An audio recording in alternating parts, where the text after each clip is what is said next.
Okay guys, this is our day 9 ng aming China trip and today we are exploring one of the most historical places in Beijing, the Forbidden City. Grabe, finally we are here. Ang daming nagsabi online na hindi ka makakabili ng ticket on-site pero guess what? Nakabili kami sa mismong entrance. Mas mura pa siya compared sa online prices kaya kung last minute na kayo, wag ma-stress, may chance pa rin kayong makapasok.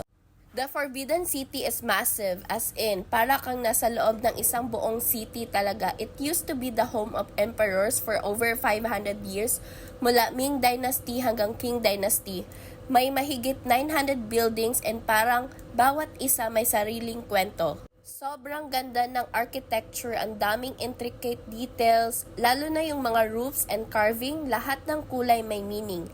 Red for happiness, yellow for royalty, parang every corner gusto mong picturean. Akala namin dahil weekday kami pumunta, konti lang ang tao pero sobrang dami pa rin. As in, daming tourists, both local and international. Kaya kung gusto nyong pumunta, be ready for the crowd kahit weekday. Tapos, ang init pa, super hot talaga. I think naka-ice cream ako sa halos lahat ng stop.